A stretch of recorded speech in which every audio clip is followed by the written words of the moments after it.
ಸ್ನೇಹಿತರೆ, ನಾವು ತುಂಬಾ ಜನರ ಬಾಯಲ್ಲಿ ಈ ಮಾತು ಕೇಳಿರ್ತೀವಿ. ಯಾವ ಜನ್ಮದ ಪುಣ್ಯನೋ ಈ ಜನ್ಮದಲ್ಲಿ ಚೆನ್ನಾಗಿದ್ದೀವಿ, ಯಾವ ಜನ್ಮದ ಪಾಪನೋ ಈ ಜನ್ಮದಲ್ಲಿ ಅನುಭವಿಸ್ತಾ ಇದ್ದೀವಿ, ಅಥವಾ ಯಾವ ಜನ್ಮದ ಋಣನೋ ಏನೋ ಈ ಜನ್ಮದಲ್ಲಿ ತೀರಿಸ್ತಾ ಇದ್ದೀವಿ ಅನ್ನೋ ಈ ತರಹದ ಜನ್ಮಗಳ ಋಣಗಳ ಮಾತುಗಳನ್ನ ನಾವು ಕೇಳೇ ಇರ್ತೀವಿ ಅಲ್ವಾ? ನೋಡಿ, ಋಣಾನುಬಂಧ ಅಂತ ಸುಮ್ಮನೆ ಇರಲ್ಲ. ನಮ್ಮ ಜೀವನದಲ್ಲಿ ಆಗೋ ಯಾವ ವಿಚಾರನೂ ಕಾರಣ ಇಲ್ಲದೆ ನಡೆಯಲ್ಲ, ಅಥವಾ ಯಾವುದೇ ವ್ಯಕ್ತಿಗಳು ಕೂಡ ಸುಮ್ಮನೆ ನಮ್ಮ ಜೀವನದಲ್ಲಿ ಬಂದು ಹೋಗಲ್ಲ. ನಮ್ಮ ಜೀವನದಲ್ಲಿ ನಡೆಯೋ ಎಲ್ಲಾ ಘಟನೆಗಳ ಹಿಂದೆನೂ ನಮ್ಮ ಈ ಜನ್ಮದ ಕರ್ಮಗಳು ಮತ್ತೆ ಹೋದ ಜನ್ಮದ ಋಣಗಳು ಆಧಾರ ಆಗಿರುತ್ತೆ. ಹೇಗೆ ಅಂದ್ರೆ, ಕೆಲವು ವಿಚಾರಗಳನ್ನ ನಮ್ಮ ಆತ್ಮ ನಮ್ಮ ಶರೀರ ಬಿಟ್ಟು ಹೋದ್ಮೇಲೂ ಸಹ ಅವುಗಳನ್ನ ಮುಂದಿನ ಜನ್ಮಕ್ಕೆ ಕೊಂಡೊಯ್ಯುತ್ತಂತೆ. ಕೆಲವೊಂದು ವಿಚಾರಗಳನ್ನ, ಕೆಲವೊಂದು ಋಣಗಳನ್ನ ನಮ್ಮ ಆತ್ಮ ಜನ್ಮ ಜನ್ಮಕ್ಕೂ ಅವುಗಳ ಶಾಂತಿ ಆಗೋ ತನಕ ಅವುಗಳನ್ನ ಜೊತೆಗೆ ತಗೊಂಡು ಹೋಗ್ತಾನೆ ಇರುತ್ತಂತೆ. ಇವತ್ತಿನ ಕತೆ ಕೇಳಿ. ಇದರಲ್ಲಿ ಒಬ್ಬ ಹುಡುಗ ಅವನ ಪೂರ್ವ ಜನ್ಮದ ಋಣವನ್ನ ಹೇಗೆ ತೀರಿಸ್ತಾನೆ, ಮತ್ತೆ ಅವನು ಋಣಮುಕ್ತನಾದ ಮೇಲೆ ಅವನ ಜೀವನದಲ್ಲಿ ಏನೆಲ್ಲ ನಡೆಯುತ್ತೆ ಅನ್ನೋದು ಈ ಕಥೆಯಲ್ಲಿ ಅದ್ಭುತವಾಗಿದೆ.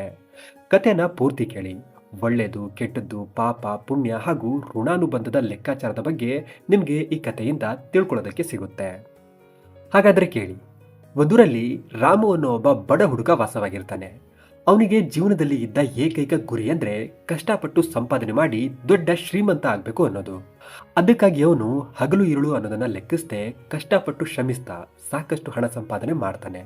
ರಾಮು ಮೃದು ಹೃದಯದ ಒಳ್ಳೆ ಹುಡುಗ ಆಗಿರ್ತಾನೆ. ವಿವೇಕದಿಂದ ಎಲ್ಲಾ ಪರಿಸ್ಥಿತಿಗಳಲ್ಲೂ ಚೆನ್ನಾಗಿ ಯೋಚನೆ ಮಾಡಿದ ಮೇಲೆ ಮುಂದಿನ ಹೆಜ್ಜೆ ಇಡೋನಾಗಿರ್ತಾನೆ. ಅವನು ಬಡವನಾಗಿದ್ದಾಗಲೇ ಅವನಿಗೆ ಬಡಬಗ್ಗರಿಗೆ ಸಹಾಯ ಮಾಡೋದು ಅಂದ್ರೆ ತುಂಬಾನೇ ಇಷ್ಟ ಆಗ್ತಿರುತ್ತೆ. ಅದಕ್ಕೆ ಈಗ ಅವನು ಶ್ರೀಮಂತ ಆದ್ಮೇಲೆ ಅವನು ಬಡಬಗ್ಗರಿಗೆ, ಸಾಧು ಸಂತರಿಗೆ ಸಹಾಯ, ದಾನ, ಧರ್ಮಗಳನ್ನ ಮಾಡ್ತಾ ಹೇಗೋ ಜೀವನವನ್ನ ಸಾಗಿಸ್ತಿರ್ತಾನೆ. ಹೀಗಿರ್ಬೇಕಾದ್ರೆ ರಾಮು ಸಾಕಷ್ಟು ಹಣ ಸಂಪಾದನೆ ಮಾಡಿದ ಮೇಲೆ ಒಬ್ಳು ಸುಂದರವಾದ ಹುಡುಗಿ ನೋಡಿ ಮದುವೆ ಆಗ್ತಾನೆ. ಆದ್ರೆ ಅವನ ಕರ್ಮಕ್ಕೆ ಆ ಹುಡುಗಿ ಅವನು ಅನ್ಕೊಂಡಿರುವಷ್ಟು ಒಳ್ಳೆಯವಳಾಗಿರಲ್ಲ. ಅವಳು ರಾಮುವಿನ ಹಣ, ಆಸ್ತಿ, ಅಂತಸ್ತು ನೋಡಿ ಮದುವೆ ಆಗಿರ್ತಾಳೆ. ಅವಳಲ್ಲಿ ಹಣ, ಒಡವೆ, ಆಸ್ತಿ, ಆಳು ಕಾಳು ಅನ್ನೋ ಬಹಳಷ್ಟು ಅತಿ ಆಸೆ ಜೊತೆ ದುರಾಸೆನೂ ಇರುತ್ತೆ. ರಾಮು ಮದುವೆ ಆದ್ಮೇಲಿಂದ ಒಂದಿನನೂ ನೆಮ್ಮದಿಯಾಗಿ ನಿದ್ದೆನೆ ಮಾಡಿರಲ್ಲ. ಯಾಕಂದ್ರೆ ಅವನ ಪತ್ನಿ ಪ್ರತಿದಿನನೂ ಅವನಿಗೆ ಇನ್ನೂ ಹೆಚ್ಚು ಹಣ ಸಂಪಾದನೆ ಮಾಡು, ನೀವ್ ಏನ್ ಮಾಡ್ತಿರೋ ನನಗೆ ಗೊತ್ತಿಲ್ಲ, ನನಗೆ ಇನ್ನೂ ಹಣ ಬೇಕು, ನನ್ನ ಅವಶ್ಯಕತೆಗಳನ್ನ ಪೂರ್ತಿ ಮಾಡೋದು ನಿಮ್ಮ ಕರ್ತವ್ಯ ಅಂತ ಅವನನ್ನ ಯಾವಾಗ್ಲೂ ಗೋಳೈಕೋತಿರ್ತಾಳೆ. ಹಾಗಾಗಿ ರಾಮು ಮೊದಲಿಗಿಂತನೂ ಹೆಚ್ಚು ಕಷ್ಟಪಡ್ತಾ ಊಟ, ನಿದ್ದೆ ಬಿಟ್ಟು ಕೆಲಸ ಮಾಡಿ ಇನ್ನೂ ಹೆಚ್ಚು ಹಣವನ್ನ ಸಂಪಾದನೆ ಮಾಡ್ತಾನೆ. ಆದ್ರೂ ಅವನ ಪತ್ನಿಗೆ ಸಮಾಧಾನನೇ ಆಗ್ತಿರಲ್ಲ. ಅವಳು ಇನ್ನೂ ಬೇಕು ಅಂತ ರಾಮುನ ಕಾಡ್ಸಿನೋ ಪುಸ್ಲಾಯಿಸಿನೋ ಅವಳ ಕೆಲಸವನ್ನ ಮಾಡಿಸ್ಕೊತಿರ್ತಾಳೆ. ರಾಮುವಿನ ಪ್ರೀತಿ, ಪತ್ನಿಯನ್ನ ಚೆನ್ನಾಗಿ ನೋಡ್ಕೋಬೇಕು ಅನ್ನೋ ಪ್ರೇಮ ಅವನ ಹತ್ರ ಅವನ ಪತ್ನಿ ಹೇಳೋ ಎಲ್ಲಾ ಕೆಲಸವನ್ನ ಮಾಡಿಸ್ತಿರುತ್ತೆ. ಹೀಗಿರ್ಬೇಕಾದ್ರೆ ಒಂದಿನ ರಾಮು ಕೆಲಸ ಮಾಡಿ ಮಾಡಿ ಬೇಸತ್ತು, ಇವತ್ತು ನನ್ನ ಕೈಲಿ ಕೆಲ್ಸಕ್ಕೆ ಹೋಗೋಕ್ಕಾಗಲ್ಲ, ನನಗಿವತ್ತು ವಿಶ್ರಾಂತಿ ಬೇಕು ಅಂತ ಮನೆಯಲ್ಲೇ ಉಳ್ಕೊಂಡಿರ್ತಾನೆ. ಅದಕ್ಕೆ ಅವನ ಪತ್ನಿ ರಾಮುಗೆ ಒಳ್ಳೊಳ್ಳೆ ಊಟ ಮಾಡ್ಕೊಡೋದು, ಬುಸ್ಲಾಯಿಸೋದು, ಹಠ ಮಾಡೋದು ಎಲ್ಲ ಮಾಡ್ತಾಳೆ, ಅವನು ಕೆಲ್ಸಕ್ಕೆ ಹೋಗ್ಲಿ ಅಂತ. ಆದ್ರೆ ರಾಮು ಇವತ್ತು ನನಗೆ ಯಾಕೋ ಮೈಗೆ ಹುಷಾರಿಲ್ಲ ಅಂತ ಹೇಳಿ ಮನೇಲೆ ಉಳ್ಕೊಂಡಿರ್ತಾನೆ. ಹುಷಾರಿಲ್ಲ ಅಂದಿದ್ದಕ್ಕೆ ಅವನ ಪತ್ನಿ ಕೂಡ, ಸರಿ ಇವತ್ತೊಂದಿನ ವಿಶ್ರಾಂತಿ ತಗೊಳ್ಳಿ, ಆದ್ರೆ ನಾಳೆಯಿಂದ ಬಿಡದೆ ಕೆಲ್ಸಕ್ಕೆ ಹೋಗಿ, ನಾವು ಬೇಗ ಊರಲ್ಲಿ ದೊಡ್ಡ ಶ್ರೀಮಂತರಾಗಬೇಕು, ಹಾಗೆ ಹೀಗೆ ಅಂತ ರಾಮು ತಲೆ ಸವರ್ತಾಳೆ. ರಾಮು ಕೂಡ ಸರಿ ಅಂತ ಒಪ್ಕೊಂಡು ಅವತ್ತು ಊಟ ಗೀಟ ಮುಗಿಸಿ ವಿಶ್ರಾಂತಿ ತಗೋತಾನೆ. ಅವತ್ತು ಸಂಜೆ ರಾಮು ಆರಾಮವಾಗಿ ಮಲಗಿದ್ದಾಗ ಅವರ ಮನೆಗೆ ಸಾಕ್ಷಾತ್ ಲಕ್ಷ್ಮಿನೇ ಬಂದ್ಲೇನೋ ಅನ್ನೋ ಹಾಗೆ ಅವರ ಮನೆಗೆ ಒಬ್ರು ಸಾಧು ಸಂತರು ದಾನದ ಅಪೇಕ್ಷೆಯಿಂದ ಬರ್ತಾರೆ. ರಾಮು ಎದ್ದು ಬಂದು ಏನ್ ವಿಚಾರ ಅಂತ ವಿಚಾರಿಸಿದಾಗ ಆ ಸಾಧುಗಳು ಕಾಶಿ, ಹರಿದ್ವಾರದ ಕಡೆ ತೀರ್ಥಯಾತ್ರೆ ಹೊರಟಿರ್ತಾರೆ. ಅವತ್ತು ಸಂಜೆಯಾಗಿ ಕತ್ಲಾಗಕ್ ಬಂದಿದ್ರಿಂದ ಸಾಧುಗಳು ರಾಮುಗೆ ಅವತ್ತು ಅನ್ನದಾನ ಮತ್ತೆ ಮಲ್ಕೊಳ್ಳೋದಕ್ಕೆ ಮನೆಯ ಹೊರಾಂಡದಲ್ಲಿ ಜಾಗ ಕೇಳ್ತಾರೆ. ರಾಮು ಅವರನ್ನ ನೋಡಿ ಬಹಳಷ್ಟು ಸಂತೋಷ ಪಡ್ತಾನೆ. ಅವರ ಆತಿಥ್ಯವನ್ನ ರಾಮು ಬಹಳ ಚೆನ್ನಾಗಿ ಮಾಡಬೇಕು ಅನ್ಕೋತಾನೆ. ಆದ್ರೆ ರಾಕ್ಷಸಿ ಅಂತಿದ್ದ ಅವನ ಪತ್ನಿ ಯಾವುದೇ ಕಾರಣಕ್ಕೂ ಈ ಭಿಕ್ಷುಕ ಇಲ್ಲಿ ಉಳ್ಕೊಳ್ಳೋದಕ್ಕೆ ನಾನು ಒಪ್ಪಲ್ಲ ಅಂತ ಕೂಗಾಡ್ತಾಳೆ. ಅವಳ ಅತಿರೇಕ, ಕೂಗಾಟ ಹೆಚ್ಚಾಗ್ತಾನೆ ಹೋಗುತ್ತೆ. ಆಗ ಸಾಧುಗಳು ಅವಳು ಮಾಡ್ತಿದ್ದ ಅವಾಂತರ ನೋಡಿ ರಾಮುಗೆ, ಇರ್ಲಿ ಬಿಡಪ್ಪ, ಪರವಾಗಿಲ್ಲ, ನಾನು ಬೇರೆ ಎಲ್ಲಾದ್ರೂ ಉಳ್ಕೋತೀನಿ ಅಂತ ಹೇಳ್ತಾರೆ. ಆದ್ರೆ ರಾಮುವಿನ ಒಳ್ಳೆ ಮನಸ್ಸು ಅವರನ್ನ ಹೋಗೋದಕ್ಕೆ ಬಿಡ್ತಿರಲ್ಲ. ಅವರ ಸೇವೆ ಮಾಡಲೇಬೇಕು, ನಾವು ಅವರ ಸೇವೆ ಮಾಡಲಿಲ್ಲ ಅಂದ್ರೆ ಇಷ್ಟೊಂದು ಶ್ರೀಮಂತರಾಗಿ ಏನ್ ಪ್ರಯೋಜನ ಅಂತೆಲ್ಲ ಅವನಿಗೆ ಅನಿಸ್ತಿರುತ್ತೆ. ಆಗ ರಾಮು ಮದುವೆ ಆದ್ಮೇಲೆ ಮೊಟ್ಟ ಮೊದಲ ಬಾರಿಗೆ ಅವನ ಪತ್ನಿಯನ್ನ ಗದರಿಸ್ತಾನೆ. ಅವ್ರಿಲ್ಲಿ ಹೋಗೋ ತನಕ ಬಾಯಿ ಮುಚ್ಕೊಂಡಿದ್ರೆ ಸರಿ, ಇಲ್ಲ ಹಲ್ಲು ಉದುರಿಸ್ಬಿಡ್ತೀನಿ ಅಂತ ಆವಾಜ್ ಹಾಕ್ಬಿಡ್ತಾನೆ. ಮೊಟ್ಟ ಮೊದಲ ಬಾರಿಗೆ ಪತಿಯ ಕೋಪದ ವ್ಯವಹಾರ ನೋಡಿ ಅವಳು ಭಯದಿಂದ ಸುಮ್ಮನೆ ಆಗ್ತಾಳೆ. ಮತ್ತೆ ರಾಮು ಹೇಳಿದ ಹಾಗೆ ಅಡಿಗೆ ಗಿಡಿಗೆ ಮಾಡಿ ಸಾಧು ಅವರಿಗೆ ಊಟಕ್ಕೆ ಹಾಕ್ತಾಳೆ. ಇಷ್ಟ ಇಲ್ಲದೆ ಇದ್ರೂ ಅವಳು ರಾಮುವಿನ ಭಯಕ್ಕೆ ಸಾಧು ಅವರ ಆತಿಥ್ಯ ಸತ್ಕಾರವನ್ನ ಚೆನ್ನಾಗಿ ಮಾಡ್ತಾಳೆ. ರಾತ್ರಿ ಊಟ ಗೀಟ ಆದ್ಮೇಲೆ ಸಾಧುಗಳು ಫಲಾಹಾರ ತಿಂತ ಹೊರಾಂಡದಲ್ಲಿ ಏನೋ ನೆನಪು ಮಾಡ್ಕೊಳ್ತಾ ಪ್ರಶಾಂತವಾಗಿ ತಣ್ಣನೆಯ ಗಾಳಿಯಲ್ಲಿ ಮುಗುಳ್ನಗ್ತಾ ಕೂತಿರ್ತಾರೆ. ರಾಮುಗೆ ಸಾಧು ಸಂತರ ಜೊತೆ, ಜ್ಞಾನಿಗಳ ಜೊತೆ, ತಿಳಿದವರ ಜೊತೆ ಮಾತುಕತೆ ನಡೆಸೋದು, ಒಳ್ಳೊಳ್ಳೆ ವಿಚಾರಗಳನ್ನ, ಹೊಸ ವಿಚಾರಗಳನ್ನ ಕಲಿಯೋದು ಅಂದ್ರೆ ಅವನಿಗೆ ತುಂಬಾನೇ ಇಷ್ಟ ಆಗ್ತಿರುತ್ತೆ. ಹಾಗಾಗಿ ಅವನು ಸಾಧು ಅವರ ಮುಂದೆ ಬಂದು ಕೂತ್ಕೊಂಡು ಅವರ ಜೀವನ ಚರಿತ್ರೆ ಕೇಳ್ತಾನೆ. ಯಾಕೆ ಅವರು ಸಾಧು ಸನ್ಯಾಸಿಗಳಾದ್ರು, ಅವರಿಗೆ ಮದ್ವೆ ಗಿದ್ವೆ ಆಗಿದ್ಯಾ, ಯಾಕೆ ಅವರು ಜಗತ್ತಿನ ಸುಖ ಸಂತೋಷವನ್ನ ಪರಿತ್ಯಾಗ ಮಾಡಿದ್ರು ಅಂತೆಲ್ಲ ಕೇಳ್ತಾನೆ. ಆಗ ಸಾಧುಗಳು ಮುಗುಳ್ನಗ್ತಾ, ಹಾ, ನನಗೆ ಮದುವೆ ಆಗಿದೆ, ನನಗೆ 4 ಜನ ಮಕ್ಕಳು, ನಾನೊಬ್ಬ ದೊಡ್ಡ ಶ್ರೀಮಂತ ಆಗಿದ್ದೆ. ಆದರೆ ಆ ಶ್ರೀಮಂತಿಕೆಯ ಸುಖ ನನಗೆ ಅಷ್ಟೊಂದು ನೆಮ್ಮದಿ ಶಾಂತಿ ಕೊಡಲಿಲ್ಲ. ಅದೆಲ್ಲ ವ್ಯರ್ಥ ಅನ್ನಿಸ್ತು ನನಗೆ. ಅದಕ್ಕೆ ಇನ್ನೆಷ್ಟು ದಿನ ಅದೇ ಹಣ, ಅಂತಸ್ತು, ಆಸ್ತಿ, ಹೆಂಡತಿ, ಮಕ್ಕಳು ಅಂತ ಕಾಲ ಕಳೀಲಿ. ನನ್ನ ಎಲ್ಲ ಆಸೆ ಆಕಾಂಕ್ಷೆಗಳನ್ನು ನಾನು ಪೂರ್ತಿ ಮಾಡ್ಕೊಂಡಿದ್ದಾಗಿತ್ತು. ಈಗ ಉಳಿದಿರೋದು ಒಂದೇ, ಮೋಕ್ಷ. ಅದಕ್ಕಾಗಿ ನನ್ನ ಸರ್ವಸ್ವವನ್ನು ತ್ಯಾಗ ಮಾಡಿ ದೇವರ ಧ್ಯಾನ ಮಾಡ್ತಾ ತೀರ್ಥಯಾತ್ರೆ ಹೊರಟಿದ್ದೀನಿ ಅಂತ ಹೇಳ್ತಾರೆ. ಹಾಗೆ ಮಾತಾಡ್ತಾ ಆಡ್ತಾ ರಾಮು ಸಾಧು ಅವರ ಹತ್ರ ಇದ್ದ ಒಂದು ಜೋಳಿಗೆಯನ್ನ ನೋಡ್ತಾನೆ. ಆಗ ರಾಮು, ಅದ್ರಲ್ಲೇನಿದೆ ಮಹಾತ್ಮರೇ ಅಂತ ಕೇಳ್ತಾನೆ. ಆಗ ಸಾಧುಗಳು, ಅದರಲ್ಲಿ ಕೆಲವು ಅಂಗವಸ್ತ್ರಗಳು, ಪುಸ್ತಕಗಳು, ಪ್ರಯಾಣಕ್ಕೆ ಬೇಕಾದ ಕೆಲವು ವಸ್ತುಗಳಿದೆ ಅಂತ ಹೇಳ್ತಾರೆ. ಆಗ ರಾಮುಗೆ ಆ ಜೋಳಿಗೆಯಲ್ಲಿದ್ದ ಒಂದು ಕೆಂಪು ಬಟ್ಟೆ ಕಾಣಿಸುತ್ತೆ. ಅದರಲ್ಲಿ ಏನೋ ಕಟ್ಟಿಟ್ಟಿರುವ ಕಾಣುತ್ತೆ. ಆಗ ಮೊದಲೇ ಕುತೂಹಲಿಯಾಗಿದ್ದ ರಾಮು ಆ ಕೆಂಪು ಬಟ್ಟೆಯಲ್ಲಿ ಏನಿದೆ ಅಂತ ಕೇಳ್ತಾನೆ. ಆಗ ಸಾಧುಗಳು ಮುಗುಳ್ನಗ್ತಾ, ಅದ್ರಲ್ಲ, ಅದರಲ್ಲಿ 500 ಚಿನ್ನದ ಮುದ್ರೆಗಳಿದೆ ಅಂತ ಹೇಳ್ತಾರೆ. ಆಗ ರಾಮು, ಸಾಧುಗಳು ಅಂತೀರಾ, ಎಲ್ಲ ಪರಿತ್ಯಾಗ ಮಾಡಿದ್ದೀನಿ ಅಂತೀರಾ, ಅಂಥದ್ರಲ್ಲಿ ಅಷ್ಟೊಂದು ಹಣ ಏನ್ ಮಾಡ್ತೀರಾ ಅಂತ ಕೇಳ್ತಾನೆ. ಆಗ ಸಾಧುಗಳು ಜೋರಾಗಿ ನಗ್ತಾ, ಸರಿಯಾಗಿ ಹೇಳ್ದೆ, ನಾನು ನನ್ನ ಮಕ್ಕಳಿಗೆ ಆಸ್ತಿ ಹಂಚಿದ ಮೇಲೆ ನನ್ನ ಪಾಲಿಗೆ ಬಂದ ಪಾಲದು. ಅವುಗಳನ್ನ ನಾನು ನನ್ನ ಯಾತ್ರೆಯಲ್ಲಿ ಸಿಗೋ ಪುಣ್ಯ ಸ್ಥಳಗಳಲ್ಲಿ ದಾನ ಧರ್ಮ ಮಾಡಬೇಕು ಅಂತ ತಗೊಂಡು ಹೋಗ್ತಿದ್ದೀನಿ ಅಂತ ಹೇಳ್ತಾರೆ. 500 ಚಿನ್ನದ ಮುದ್ರೆ ಅಂದ ಕೂಡಲೇ ಒಳಗಿದ್ದ ರಾಮು ಪತ್ನಿಯ ಕಿವಿ ನೆಟ್ಟಗಾಗ್ಬಿಡುತ್ತೆ. ಅವಳು, 500 ಚಿನ್ನದ ಮುದ್ರೆಗಳ, ಅಷ್ಟಿದ್ರೆ ನಾವು ಜೀವನ ಪೂರ್ತಿ ದುಡಿಯೋದೇ ಬೇಡ, ಕಾಲ್ ಮೇಲೆ ಕಾಲು ಹಾಕೊಂಡು ಆರಾಮಾಗಿ ಜೀವನ ಕಳಿಬಹುದು. ಅಂಥದ್ರಲ್ಲಿ ಅವುಗಳನ್ನ ಈ ಮುದಿಯ ದಾನ ಮಾಡ್ತೀನಿ ಅಂತಿದ್ದಾನಲ್ಲ, ಏನ್ ಬಂದಿದೆ ಅವನಿಗೆ ರೋಗ, ನಮಗಾದ್ರೂ ಕೊಟ್ಟು ಹೋಗ್ಬಾರ್ದಾ ಅಂತ ಮನಸ್ಸಲ್ಲೇ ತುಂಬಾನೇ ಚಡಪಡಿಸ್ತಿರ್ತಾಳೆ. ರಾಮು ಸಾಧುಗಳಿಗೆ, ನನ್ನ ಜೀವನದಲ್ಲಿ ಅಷ್ಟೊಂದು ಚಿನ್ನದ ಮುದ್ರೆಗಳನ್ನ ನಾನು ಒಟ್ಟಿಗೆ ನೋಡೇ ಇಲ್ಲ, ಒಂದ್ಸಲ ತೋರಿಸಿ ಅಂತ ಅವುಗಳನ್ನ ನೋಡ್ತಾನೆ. ರಾಮು ಮತ್ತೆ ಆ ಸಾಧುಗಳು ಮಾತಾಡ್ತಾ ಮಾತಾಡ್ತಾ ರಾತ್ರಿ 10-11 ಗಂಟೆ ಆಗಕ್ಕೆ ಬಂದಿರುತ್ತೆ. ಆಗ ರಾಮು ಸಾಧುಗಳಿಗೆ ಶುಭರಾತ್ರಿ ಹೇಳಿ ಒಳಗಡೆ ಬರ್ತಾನೆ. ರಾಮು ಒಳಗಡೆ ಬಂದಿದ್ದೆ ಅವನ ಪತ್ನಿ ಕಣ್ಣಲ್ಲಿ ಸಂತೋಷದ ಭಾವನೆ ಉಕ್ತಿರುತ್ತೆ. ಅವಳು ಪಟ್ ಅಂತ ರಾಮು ಕಾಲಿಗೆ ಬಿದ್ದು, ನನ್ನನ್ನು ಕ್ಷಮಿಸ್ಬಿಡ್ರಿ ಅಂತ ಒಳ್ಳೆ ಸಾಧು ಸಂತರ ಮೇಲೆ ನಾನು ಕೂಗಾಡ್ಬಿಟ್ಟೆ, ಹಾಗೆ ಹೀಗೆ ಅಂತೆಲ್ಲ ರಾಮು ಹತ್ರ ಕ್ಷಮೆ ಕೇಳ್ತಾಳೆ. ಒಂದೇ ಸಲ ಬದಲಾದ ಅವಳ ವರ್ತನೆ ನೋಡಿ ರಾಮುಗೆ ಆಶ್ಚರ್ಯ ಆಗುತ್ತೆ. ಆದ್ರೂ ಅವನು ಮುಗುಳ್ನಗ್ತಾ ಸುಮ್ಮನಾಗ್ತಾನೆ. ಸಾಧುಗಳು ಮಲಗಿದ ನಂತರ ರಾಮು ಪತ್ನಿ ಮನಸ್ಸಲ್ಲಿ ಸಾಧುಗಳ ಚಿನ್ನದ ಮುದ್ರೆ ವಿಚಾರದಲ್ಲಿ ಕೆಟ್ಟ ಕೆಟ್ಟ ಭಾವನೆಗಳು ಬರೋದಕ್ಕೆ ಶುರುವಾಗುತ್ತೆ. ಹಾಗಾಗಿ ಅವಳು ರಾಮುಗೆ ಆ ಮುದ್ರೆಗಳನ್ನ ಕದಿಯೋದಕ್ಕೆ ಪ್ರೇರೇಪಿಸ್ತಾಳೆ. ಆದರೆ ರಾಮು ಅದಕ್ಕೆ ಒಪ್ಪೋದಿಲ್ಲ. ಆಗ ಅವನ ಪತ್ನಿ, ಮೊದಲೇ ಸನ್ಯಾಸ ಸ್ವೀಕಾರ ಮಾಡಿ ಸಾಧುಗಳಾಗಿರೋರಿಗೆ ಯಾಕ್ರಿ ಅಷ್ಟೊಂದು ದುಡ್ಡು, ಮೇಲಿಂದ ಅದನ್ನ ಅವರು ಯಾರೋ ಗೊತ್ತಿಲ್ಲದಿರೋರಿಗೆ ದಾನ ತಾನೇ ಮಾಡ್ತೀನಿ ಅಂತಿದ್ದಾರೆ, ಅದು ನಮಗೆ ಆಗ್ಲಿ ಬಿಡಿ, ನಾವೇ ಸಂತೋಷವಾಗಿರೋಣ ಅವರ ಆಶೀರ್ವಾದದಿಂದ. ದಯವಿಟ್ಟು ಕಣ್ರಿ, ಜೀವನದಲ್ಲಿ ನಾನಿನ್ ಮುಂದೆ ನಿಮ್ಮನ್ನ ಇನ್ನೇನು ಕೇಳೋದಿಲ್ಲ, ಇದೊಂದು ಕೆಲಸ ಮಾಡಿ, ನಾವು ಜೀವನ ಪೂರ್ತಿ ಕೂತ್ಕೊಂಡು ಆರಾಮಾಗಿ ಜೀವನ ಕಳಿಬಹುದು, ಹಾಗೆ ಹೀಗೆ ಅಂತೆಲ್ಲ ಮಾತಾಡಿ ಅವಳು ರಾಮುವಿಗೆ ಆ ಕೆಟ್ಟ ಕೃತ್ಯ ಮಾಡೋದಕ್ಕೆ ಪ್ರೇರೇಪಿಸ್ತಾಳೆ. ರಾಮು ಅವಳು ಎಷ್ಟೇ ಹೇಳಿದ್ರು ಏನೇ ಹೇಳಿದ್ರು ಒಪ್ತಿರಲ್ಲ. ಆಗ ಅವಳು, ನನ್ನ ನಿಮ್ಮ ಮಾತು ಕೇಳಿ ಅವರ ಸೇವೆ ಮಾಡಿದ್ನೋ ಇಲ್ವೋ, ನನಗೀಗ ಅದ್ರ ಫಲ ಬೇಕು, ನನಗೆ ಆ ಮುದ್ರೆಗಳು ಬೇಕೇ ಬೇಕು, ಅವುಗಳಿಂದ ಬರೀ ನಮ್ದಷ್ಟೇ ಅಲ್ಲದೆ ನಮ್ಮ ಮಕ್ಕಳ ಮೊಮ್ಮಕ್ಕಳ ಭವಿಷ್ಯ ಕೂಡ ನಾವು ಈಗಲೇ ಸುರಕ್ಷಿತ ಮಾಡಿಬಿಡ್ಬೋದು ಅಂತೆಲ್ಲ ಏನೇನೋ ಹೇಳಿ ರಾಮು ತಲೆ ಕೆಡಿಸ್ಬಿಡ್ತಾಳೆ. ಮೊದಲೇ ಮಾನವ ಜನ್ಮ, ಆಸೆ, ಆಕಾಂಕ್ಷೆ, ಕಾಮ, ಕ್ರೋಧದಂತಹ ಅವಗುಣಗಳು ಪಾಪ ರಾಮುವಿನಲ್ಲೂ ಇರುತ್ತೆ. ಆದರೆ ಅವನು ಅದನ್ನೆಲ್ಲ ತುಂಬ ಕಷ್ಟಪಟ್ಟು ನಿಯಂತ್ರಣ ಮಾಡಿರ್ತಾನೆ. ಆದರೆ ಕೆಟ್ಟ ಹೆಂಗಸಿನ ಮಾಯೆ ಅಂತಾರಲ್ಲ, ಹಾಗೆ ಅವನ ಪತ್ನಿ ಮಾತು ಅವನ ಮನಸ್ಸು ಕೆಡಿಸ್ಬಿಡುತ್ತೆ. ಅವಳ ಮಾತುಗಳಿಂದ ಹಣದ ಆಸೆ ರಾಮುವಿನ ಮನಸ್ಸಲ್ಲೂ ಸೃಜನೆ ಆಗುತ್ತೆ. ಅವನ ಮನಸ್ಸು ಬೇಡ ಬೇಡ ಅಂತ ಗೋಗರಿತಿರುತ್ತೆ. ಆದರೂ ಪತ್ನಿಯ ಹಠ, ಮನಸ್ಸಿನ ಆಸೆ, ಹಣದ ಮೋಹ ಇದೆಲ್ಲ ಸೇರಿ ರಾಮು ಹತ್ರ ಆ ಸಾಧುಗಳ ಮುದ್ರೆಗಳನ್ನ ಕಳ್ತನ ಮಾಡಿಸೇ ಬಿಡುತ್ತೆ.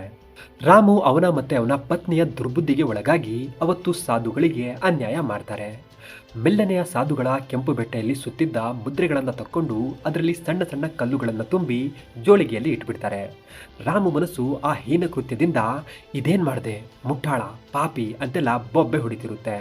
ವಾಪಸ್ ಇಟ್ಬಿಡು, ಈಗಲೂ ಕಾಲ ಮಿಂಚಿಲ್ಲ ಅಂತೆಲ್ಲ ಹೇಳ್ತಿರುತ್ತೆ. ಆದರೆ ಅಷ್ಟೊಂದು ಹಣ ಒಂದೇ ಸಲ ನೋಡಿದ್ರಿಂದ ರಾಮಗೂ ಕೂಡ ಎಲ್ಲೋ ಒಂಚೂರು ಹಣದ ಆಸೆ ಹೆಚ್ಚಾಗಿರುತ್ತೆ. ಬೆಳಿಗ್ಗೆ ಸಾಧುಗಳು ಎದ್ದು ಹೊರಡೋದಕ್ಕೆ ಮುಂದಾಗ್ತಾರೆ. ಅವರು ಜೋಳಿಗೆ ಎತ್ತಿದಾಗ ಅದು ಪ್ರತಿದಿನಕ್ಕಿಂತ ಸ್ವಲ್ಪ ಭಾರಿ ಆಗಿರುತ್ತೆ. ಆಗ ರಾಮು ಪತ್ನಿ, ಏನಿಲ್ಲ ಮಹೋದಯ, ನಿನ್ನೆ ನಾನು ನಿಮ್ಮ ಜೊತೆ ಅಸಭ್ಯವಾಗಿ ನಡ್ಕೊಂಡಲ್ಲ, ಅದಕ್ಕೆ ಕ್ಷಮೆಗಾಗಿ ನಾನಿವತ್ತು ನಿಮಗಾಗಿ ಸ್ವಲ್ಪ ಊಟ ನೀರು ಕಟ್ಟಿ ನಿಮ್ಮ ಜೋಳಿಗೆಯಲ್ಲಿ ಹಾಕಿದ್ದೀನಿ, ಅದಕ್ಕೆ ಭಾರ ಅನ್ನಿಸ್ತಿರ್ಬಹುದು ಅಂತ ಹೇಳ್ತಾಳೆ.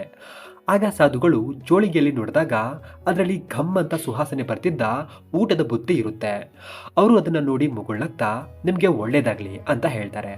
ಸಾಧುಗಳು ಹೊರಡುವಾಗ ರಾಮು ಮುಖ ನೋಡಿದಾಗ ಅವನ ಮುಖದಲ್ಲಿ ಏನೋ ಒಂದು ಚಡಪಡಿಕೆ, ನೋವು, ಏನೋ ಕಳ್ಕೊಂಡಿದ್ದೀನೇನೋ ಅನ್ನೋ ಆತಂಕ ಕಾಣ್ತಿರುತ್ತೆ. ಅದಕ್ಕೆ ಸಾಧುಗಳು, ಏನಾದ್ರೂ ಸಮಸ್ಯೆನಾ ಅಂತ ಕೇಳ್ತಾರೆ. ಆಗ ರಾಮು ಗಾಬರಿಯಿಂದ, ಏನಿಲ್ಲ ಮಹೋದಯ, ಅದು ನಾವು ಮದುವೆಯಾಗಿ 3 ವರ್ಷ ಆದರೂ ನಮಗೆ ಮಕ್ಕಳಾಗಿಲ್ಲ, ಆದರೂ ನಾವು ಚಿಂತೆ ಮಾಡ್ತಿರ್ಲಿಲ್ಲ. ಆದರೆ ಇವತ್ತ್ಯಾಕೋ ಗೊತ್ತಿಲ್ಲ, ಇನ್ನು ಮುಂದೇನೂ ಆಗ್ತಾವೋ ಇಲ್ವೋ ಅನ್ನೋ ಭಯ ಕಾಡ್ತಿದೆ ಅಂತ ಹೇಳ್ತಾನೆ. ಆಗ ಸಾಧುಗಳು ರಾಮು ಮತ್ತೆ ಅವನ ಪತ್ನಿ ಇಬ್ಬರಿಗೂ ಆದಷ್ಟು ಬೇಗ ನಿಮಗೆ ಸಂತಾನ ಪ್ರಾಪ್ತಿಯಾಗಲಿ ಅಂತ ಆಶೀರ್ವಾದ ಕೊಟ್ಟು ಹೋಗ್ತಾರೆ.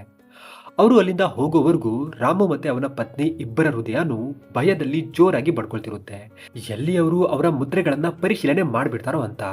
ಆದ್ರೆ ರಾಮು ಅದೃಷ್ಟನೋ ದುರದೃಷ್ಟನೋ ಗೊತ್ತಿಲ್ಲ, ಅವರು ಅದನ್ನ ನೋಡ್ಕೊಳ್ಳೋದಿಲ್ಲ. ಪತಿ ಪತ್ನಿಯ ಆತಿಥ್ಯವನ್ನ ಸ್ವೀಕಾರ ಮಾಡಿ ಅವರಿಗೆ ಆಶೀರ್ವಾದ ಕೊಟ್ಟು ಮುಂದಿನ ಪ್ರಯಾಣದ ಕಡೆ ಆ ಸಾಧುವರು ಹೊರಟುಬಿಡ್ತಾರೆ. ಅವರು ಹೋದ ನಂತರ ರಾಮುಗೆ ಅವನ ಮನಸ್ಸಿಂದ ಒಂದು ದೊಡ್ಡ ಭಾರನೇ ಇಳಿತೇನೋ ಅನ್ನೋ ಹಾಗೆ ಅನಿಸ್ತಿರುತ್ತೆ. ಜೊತೆಗೆ ಒಂದು ದೊಡ್ಡ ಪಾಪ ಮಾಡಿದ್ದೀನಿ ಅನ್ನೋ ಚಿಂತೆ ಕೂಡ ಕಾಡ್ತಿರುತ್ತೆ. ಆದರೆ ಅವನ ಪತ್ನಿ ಮನಸ್ಸು ಮಾತ್ರ ಕುಣಿದು ಕುಪ್ಪಳಿಸ್ತಿರುತ್ತೆ, ಬೇಜಾನ್ ದುಡ್ಡು ಸಿಕ್ಬಿಡ್ತು ಅಂತ. ಸಾಧುಗಳು ಅರ್ಧ ದಾರಿ ನಡೆದ ನಂತರ ಹೊಟ್ಟೆ ಹಸುವಾಗಿ ರಾಮು ಪತ್ನಿ ಕೊಟ್ಟಿದ್ದ ಊಟಕ್ಕಾಗಿ ಅವರ ಜೋಳಿಗೆ ತೆಗಿತಾರೆ. ಅದರಲ್ಲಿ ಊಟ ನೀರು ಇರುತ್ತೆ. ಅದನ್ನ ತಿಂದು ಮುಗಿಸಿ ಮತ್ತೊಂದ್ಸಲ ಅಲ್ಲಿಂದಾನೇ ಆ ದಂಪತಿಗಳಿಗೆ ಆಶೀರ್ವಾದ ಕೊಟ್ಟು ಮುಂದೆ ನಡೀತಾರೆ. ಆದ್ರೆ ಅವರ ದುರ್ಭಾಗ್ಯಕ್ಕೆ ಅವರು ಆಗ್ಲೂ ಕೂಡ ಆ ಮುದ್ರೆಗಳನ್ನ ನೋಡೋದೇ ಇಲ್ಲ. ಹೀಗಿರ್ಬೇಕಾದ್ರೆ ಸಾಧುಗಳು ಪುಣ್ಯ ತೀರ್ಥ ಸ್ಥಳವಾದ ಹರಿದ್ವಾರಕ್ಕೆ ತಲುಪ್ತಾರೆ. ಅಲ್ಲಿ ಅವರು ಅವರ ಮುದ್ರೆಗಳನ್ನ ದಾನ ಮಾಡಬೇಕು ಅನ್ಕೋತಾರೆ. ಹಾಗಾಗಿ ಅವರು ದೇವಸ್ಥಾನದ ಒಂದು ದಾನಾಶ್ರಮಕ್ಕೆ ಭೇಟಿ ಕೊಟ್ಟು, ಇವತ್ತಿನ ಎಲ್ಲ ದಾನ ಧರ್ಮಗಳ ವ್ಯವಸ್ಥೆ ನಾನು ನೋಡ್ಕೋತೀನಿ, ನೀವು ಇವತ್ತು ಎಲ್ಲ ಭಕ್ತಾದಿಗಳಿಗೂ ಭಕ್ಷ್ಯ ಭೋಜನವನ್ನ ತಯಾರು ಮಾಡಿ, ಅನ್ನ ಸಂತರ್ಪಣೆ, ದಾನ ಧರ್ಮ, ಪೂಜೆ ಪುನಸ್ಕಾರ ಎಲ್ಲ ಮಾಡಿ, ಎಲ್ಲದರ ಖರ್ಚು ವೆಚ್ಚ ನಾನೇ ತುಂಬ್ತೀನಿ ಅಂತ ಹೇಳ್ತಾರೆ. ಅಲ್ಲಿನ ವ್ಯವಸ್ಥಾಪಕ ಸಾಧುಗಳು ಅಷ್ಟೊಂದು ಆತ್ಮವಿಶ್ವಾಸದಿಂದ ಹೇಳ್ತಿರೋದನ್ನ ನೋಡಿ ಸರಿ ಅಂತ ಅವತ್ತು ಬಹಳ ವಿಜೃಂಭಣೆಯಿಂದ ದೇವಸ್ಥಾನದ ಹಣದಲ್ಲಿ ಅನ್ನ ಸಂತರ್ಪಣೆ, ದಾನ ಧರ್ಮ ಮಾಡಿಸ್ತಾನೆ. ಮಾರನೇ ದಿನ ವ್ಯವಸ್ಥಾಪಕ ಸಾಧುಗಳಿಗೆ ಇಷ್ಟಿಷ್ಟು ಖರ್ಚಾಗಿದೆ ಅಂತ ಲೆಕ್ಕಪತ್ರ ತೋರಿಸ್ತಾನೆ. ಸಾಧುಗಳು ಸಹ ಒಳ್ಳೆ ಚೆನ್ನಾಗಿ ಅನ್ನದಾನ ನಡೀತು ಅಂತ ಸಂತೋಷದಲ್ಲಿ, ನೀವು ಸ್ವಲ್ಪ ಹೊತ್ತು ಕಾಯಿರಿ, ನಾನು ಗಂಗಾ ಸ್ನಾನ ಮಾಡಿ ಬಂದು ನಿಮ್ಮೆಲ್ಲ ಹಣ ಕೊಡ್ತೀನಿ ಅಂತ ಹೇಳಿ ಅವ್ರನ್ನ ಕಳಿಸ್ತಾರೆ. ಅಲ್ಲಿನ ಜನ ಎಲ್ಲರೂ ಆ ಸಾಧುಗಳ ಉದಾರತೆ ನೋಡಿ ಅವರನ್ನ ಕೊಂಡಾಡ್ತಾರೆ. ಅದರಿಂದ ಸಾಧುಗಳ ಮನಸ್ಸಿನ ಖುಷಿ ಗಗನ ಮುಟ್ಟಿರುತ್ತೆ. ಹಾಗಾಗಿ ಅವರು ಖುಷಿಯಲ್ಲಿ, ನಾನಿವತ್ತು ಇಲ್ಲಿರೋ ಎಲ್ಲ ಭಕ್ತಾದಿಗಳಿಗೂ ನನ್ನ ಕೈಲಾದಷ್ಟು ದಾನ ಮಾಡ್ತೀನಿ, ಎಲ್ಲ ಸ್ವಲ್ಪ ಹೊತ್ತು ಇಲ್ಲೇ ಕಾಯಿರಿ ಅಂತ ಮಾತು ಕೊಟ್ಬಿಡ್ತಾರೆ. ಅವರು ಗಂಗಾ ಸ್ನಾನ ಮಾಡಿಕೊಂಡು ಅವರು ತಂಗಿದ್ದ ಕೋಣೆಗೆ ಬಂದು ಜೋಳಿಗೆಯಲ್ಲಿದ್ದ ಮುದ್ರೆಗಳನ್ನ ನೋಡಿದ್ರೆ ಆ ಕೆಂಪು ಬಟ್ಟೆಯಲ್ಲಿ ಚಿನ್ನದ ಮುದ್ರೆಗಳ ಬದಲಾಗಿ ಬರೀ ಕಲ್ಲುಗಳೇ ಇರುತ್ತೆ. ಸಾಧುಗಳು ಆವಾಗ ತಾನೇ ತಣ್ಣೀರಲ್ಲಿ ಮುಳುಗ್ ಬಂದಿದ್ರು ಮುದ್ರೆಗಳ ಜಾಗದಲ್ಲಿ ಕಲ್ಲುಗಳಿರೋದನ್ನ ನೋಡಿ ನನ್ನೆಲ್ಲೋ ಕನಸು ಕಾಣ್ತಿದ್ದೀನೋ ಅಂತ ಮುಗುಳ್ನಗ್ತಾ ಮೈಕೈ ಎಲ್ಲ ಜಿಗುಟ್ಕೊಂಡು ನೋಡ್ಕೋತಾರೆ. ಆದ್ರೆ ಅವರು ಕನಸು ಕಾಣ್ತಿರಲ್ಲ, ನಿಜವಾಗ್ಲೂ ಅಲ್ಲಿ ಕಲ್ಲುಗಳೇ ಇರುತ್ತೆ. ಸಾಧುಗಳು ಚಡಪಡಿಸ್ತಾ ಇನ್ನೊಂದ್ಸಲ ಜೋಳಿಗೆ ಹುಡುಕ್ತಾರೆ. ಆದ್ರೂ ಅವರಿಗೆ ಮುದ್ರೆಗಳು ಸಿಗೋದೇ ಇಲ್ಲ. ಸಾಧುಗಳಿಗೆ ತುಂಬಾನೇ ದುಃಖ ಆಗ್ತಿರುತ್ತೆ.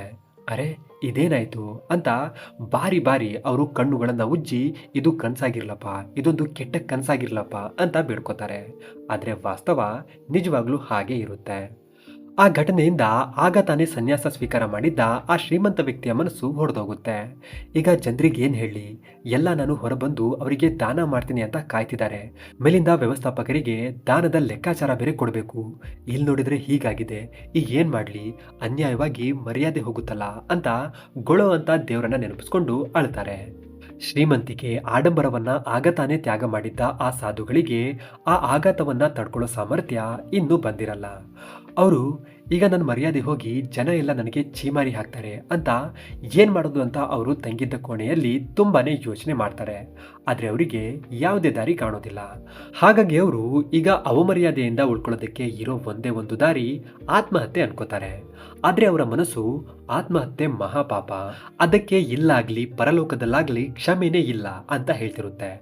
ಆದ್ರೂ ಸಾಧುಗಳು ನನ್ನ ಕೈಲಿ ಆ ಅವಮಾನವನ್ನ ಎದುರಿಸೋ ಸಾಮರ್ಥ್ಯ ಇಲ್ಲ ಅಂತ ಅವರ ಜೋಳಿಗೆಯನ್ನ ಅದರಲ್ಲಿದ್ದ ಬಟ್ಟೆಗಳನ್ನೆಲ್ಲ ಹರಿದು ಕುಣಿಕೆ ಮಾಡಿಕೊಂಡು ಅವರು ತಂಗಿದ್ದ ಕೋಣೆಯಲ್ಲೇ ನೇಣು ಹಾಕೊಂಡು ಆತ್ಮಹತ್ಯೆ ಮಾಡ್ಕೊಂಡ್ಬಿಡ್ತಾರೆ.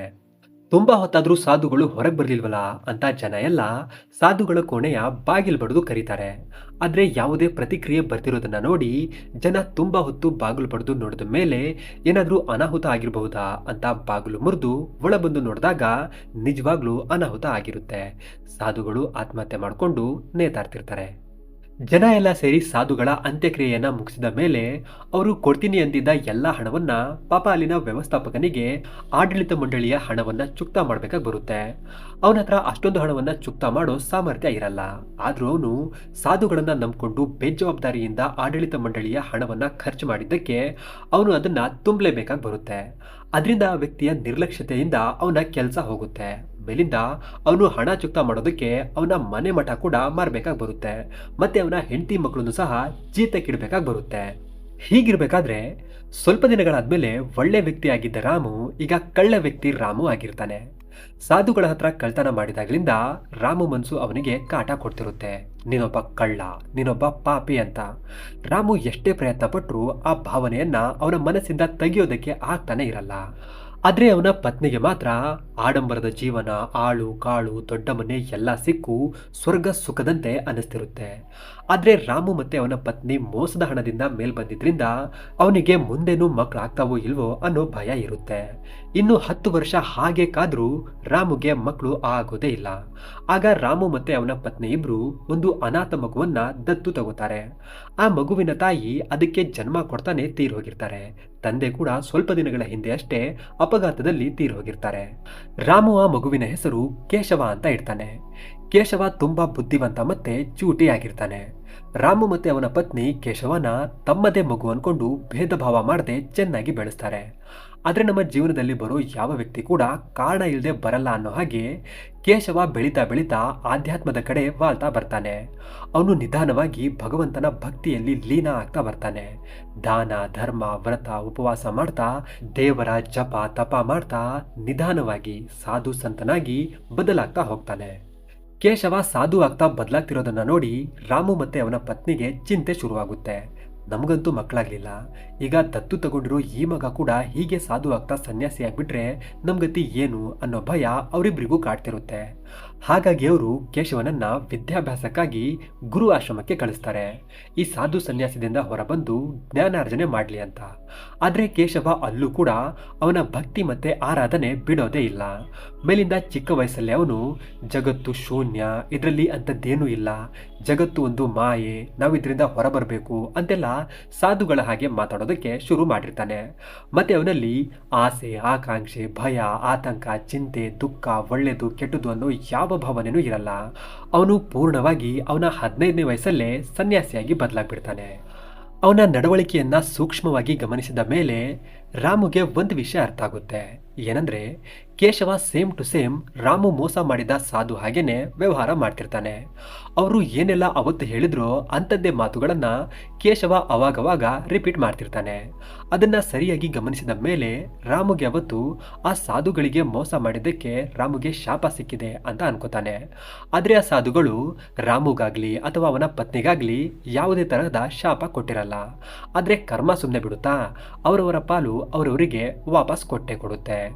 ಏನಾಗಿರುತ್ತೆ ಅಂದ್ರೆ ಯಾವ ಸಾಧುಗಳು ಹೋದ ಜನ್ಮದಲ್ಲಿ ಅವಮಾನ ಆಗುತ್ತೆ ಅಂತ ಪ್ರಾಣ ಕಳ್ಕೊಂಡಿದ್ರು ಆ ಸಾಧುಗಳೇ ಕೇಶವಾಗಿ ಜನ್ಮ ಪಡ್ತಿರ್ತಾರೆ. ಮತ್ತೆ ಋಣಾನುಬಂಧ ಅನ್ನೋ ಹಾಗೆ ಆ ಮಗು ಅನಾಥ ಆಗಿದ್ರು ಅದರ ಋಣವನ್ನ ತೀರಿಸೋದಕ್ಕೆ ರಾಮು ಜೀವನದಲ್ಲಿ ಕೇಶವನಾಗಿ ವಾಪಸ್ ಬಂದಿರುತ್ತೆ. ರಾಮು ಇದ್ದ ಒಬ್ಬ ಮುದ್ದಿನ ಮಗ ಕೂಡ ಸನ್ಯಾಸಿ ಆಗ್ತಾ ಹೋಗ್ತಿರೋದನ್ನ ನೋಡಿ ಭಯಪಟ್ಟು ಪಾಪ ಪ್ರಾಯಶ್ಚಿತ್ತಕ್ಕಾಗಿ ಅವನು ಮೋಸ ಮಾಡಿದ ಆ ಸಾಧುಗಳನ್ನ ಹುಡುಕಿ ಅವರಿಗೆ ಅವರ ಹಣದ 3 ಪಟ್ಟು ಹೆಚ್ಚು ಹಣ ಹಿಂತಿರುಗಿಸಿ ಪಾಪ ಪ್ರಾಯಶ್ಚಿತ್ತ ಮಾಡ್ಕೋತೀನಿ ಅಂತ ನಿರ್ಧಾರ ಮಾಡ್ತಾನೆ. ಅದಕ್ಕೆ ಅವನ ಪತ್ನಿ ಕೂಡ ಒಪ್ಕೋತಾಳೆ. ಅವಳಿಗೂ ಮಕ್ಕಳಾಗದೇ ಇರೋ ಕಾರಣ ಹಣ ಅಂತಸ್ತು ಎಲ್ಲ ಎಲ್ಲೋ ಒಂಚೂರು ವ್ಯರ್ಥ ಅನಿಸ್ತಿರುತ್ತೆ. ರಾಮ ಒಂದು ಪೆಟ್ಟಿಗೆಯಲ್ಲಿ 2,000 ಚಿನ್ನದ ಮುದ್ರೆಗಳನ್ನ ತುಂಬಿಕೊಂಡು ಅವನ ಪತ್ನಿ ಮತ್ತೆ ಕೇಶವನನ್ನ ಕರ್ಕೊಂಡು ಆ ಸಾಧುಗಳು ಹೋಗ್ತೀನಿ ಅಂತಿದ್ದ ತೀರ್ಥ ಸ್ಥಳಗಳ ಕಡೆ ಅವರನ್ನ ಕರ್ಕೊಂಡು ಹೊರಡ್ತಾನೆ. ಕೇಶವ ಕೂಡ ತೀರ್ಥಯಾತ್ರೆ ಆದ ಕೂಡಲೇ ಖುಷಿ ಖುಷಿಯಾಗಿ ಒಪ್ಕೊಂಡು ಅವ್ರ ಜೊತೆ ಹೋಗ್ತಾನೆ.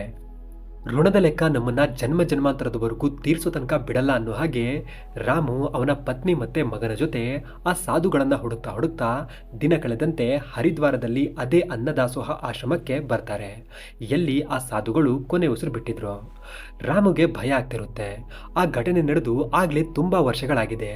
ಎಲ್ಲಿ ಆ ಸಾಧುಗಳು ಜಗತ್ತನ್ನ ತ್ಯಾಗ ಮಾಡಿದಾರೋ, ನಮ್ಮ ಪಾಪ ಪ್ರಾಯಶ್ಚಿತ ಆಗುತ್ತೋ ಇಲ್ವೋ ಅನ್ನೋ ಹಲವಾರು ಚಿಂತೆ ಅವನಿಗೆ ಕಾಡ್ತಿರುತ್ತೆ. ರಾಮು, ಅವನ ಪತ್ನಿ ಮತ್ತೆ ಮಗ ಆ ಆಶ್ರಮದ ಒಂದು ಕೋಣೆಯಲ್ಲಿ ಉಳ್ಕೋತಾರೆ. ಮತ್ತೆ ರಾಮು ಮತ್ತೆ ಅವನ ಪತ್ನಿ ಇಬ್ರು ಸಾಧುಗಳಿಗಾಗಿ ಅಲ್ಲಿ ಹುಡುಕಾಟ ನಡೆಸ್ತಾರೆ. ಕೇಶವನಿಗೆ ಅವರ ತಂದೆ ತಾಯಿ ಮಾಡ್ತಿದ್ದ ಕೆಲಸದ ಬಗ್ಗೆ ಅರಿವಿರಲ್ಲ. ಅದಕ್ಕೆ ಅವನು ಹರಿದ್ವಾರದ ಪುಣ್ಯ ಸ್ಥಳಗಳಲ್ಲಿ ಸುತ್ತಾಡ್ಕೊಂಬರೋಣ ಅಂತ ಹೊರಗಡೆ ಹೋಗ್ತಾನೆ. ಅವನು ಸುತ್ತಾಡ್ತಾ ಹಾಗೆ ವಿಹಾರ ಮಾಡ್ತಾ ಬರ್ತಿರುವಾಗ ಅಲ್ಲೊಂದು ದೇವಸ್ಥಾನದ ಮುಂದೆ ಒಬ್ಬ ಬಡ ವ್ಯಕ್ತಿ ತುಂಬಾನೇ ಸುಸ್ತಾಗಿ ಚಿಂತೆ ಮಾಡ್ತಾ ಕೂತಿರೋದನ್ನ ನೋಡ್ತಾನೆ. ಅವನ ಬಟ್ಟೆ ಎಲ್ಲ ಹರಿದೋಗಿರುತ್ತೆ. ಅವನು ಯಾವುದೋ ಮಾನಸಿಕ ವ್ಯಥೆಯಲ್ಲಿದ್ದಾನೆ ಅನ್ನೋದು ಕೇಶವನಿಗೆ ಗೊತ್ತಾಗುತ್ತೆ.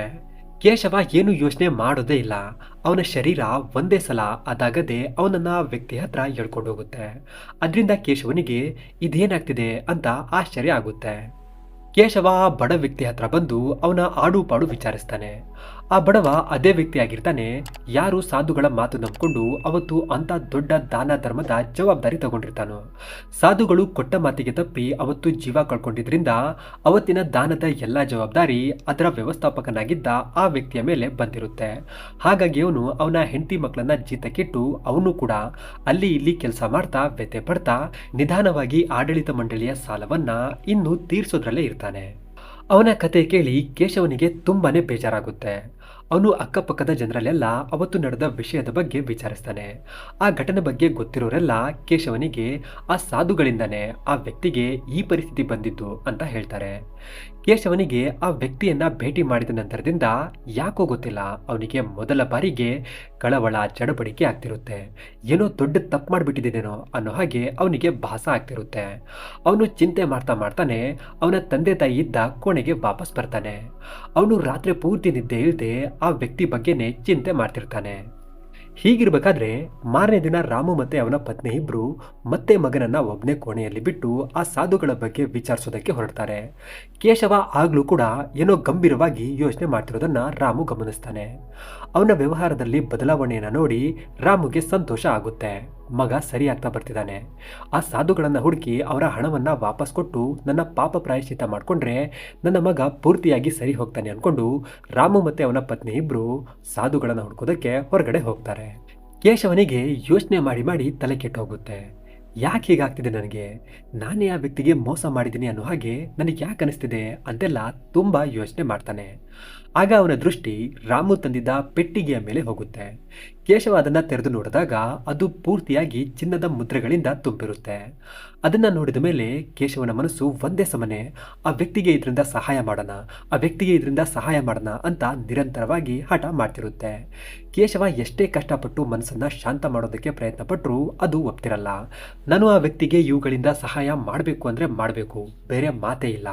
ಅಪ್ಪ ಅಮ್ಮ ಇದನ್ನ ಬೇರೆ ಏನಕ್ಕೂ ತಂದಿದ್ದಾರೆ, ಆದ್ರೆ ನನಗೆ ಯಾಕೋ ಇದನ್ನ ಅವನಿಗೆ ಕೊಡಬೇಕು ಅನಿಸ್ತಿದೆ. ಅವ್ರು ಬರೋ ಅಷ್ಟರಲ್ಲಿ ಇವುಗಳನ್ನ ಅವನಿಗೆ ಕೊಟ್ಟು ಬರೋಣ ನಡಿ ಅಂತ ತುಂಬಾನೇ ಹಠ ಮಾಡ್ತಿರುತ್ತೆ.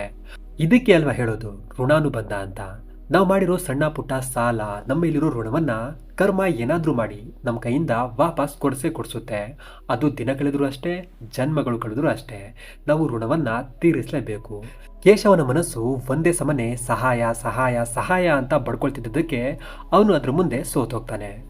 ಹೇಗೆ ಅವತ್ತು ರಾಮು ಸಾಧುಗಳಿಂದ ಮುದ್ರೆಗಳನ್ನು ಕದ್ದು ಕಲ್ಲುಗಳನ್ನು ತುಂಬಿದ್ನೋ ಹಾಗೇನೆ ಕೇಶವ ಇವತ್ತು ಎಲ್ಲ ಮುದ್ರೆಗಳನ್ನು ಒಂದು ಚೀಲದಲ್ಲಿ ತುಂಬಿಕೊಂಡು ಆ ಪೆಟ್ಟಿಗೆಯಲ್ಲಿ ಕಲ್ಲುಗಳನ್ನು ತುಂಬ್ತಾನೆ. ಆ ಪೆಟ್ಟಿಗೆಯನ್ನ ಖಾಲಿ ಬಿಟ್ಟಿದ್ರು ನಡೀತಿತ್ತು, ಆದರೆ ಅವನಿಗೆ ಅದರಲ್ಲಿ ಕಲ್ಲುಗಳನ್ನು ಯಾಕೆ ತುಂಬ್ತಿದ್ದೀನಿ ಅನ್ನೋದು ಅವನಿಗೆ ಗೊತ್ತಿರಲ್ಲ. ಮತ್ತೆ 2,000 ಚಿನ್ನದ ಮುದ್ರೆಗಳಿದ್ದ ಆ ಚೀಲವನ್ನ ತಗೊಂಡು ಕೇಶವ ಆ ಬಡ ವ್ಯಕ್ತಿ ಹತ್ರ ಹೋಗ್ತಾನೆ. ಅವನಿಗೆ ಅವನು ಏನು ಮಾಡ್ತಿದ್ದಾನೆ ಅನ್ನೋ ಅರಿವೇ ಇರಲ್ಲ. ಅವನ ಶರೀರ ಅದಾಗದೆ ಅದನ್ನೆಲ್ಲ ಮಾಡಿಸ್ತಿರುತ್ತೆ. ಅವನಿಗೆ ಯಾವತ್ತೂ ಆಗದೆ ಇದ್ದ ಭಯ ಅವತ್ತು ಆಗ್ತಿರುತ್ತೆ. ಅವನು ಮಾಡ್ತಿರೋದು ಸರಿನಾ, ತಂದೆಯ ಹಣ ಕದೀತಿರೋದು ಸರಿನಾ ಅಂತ.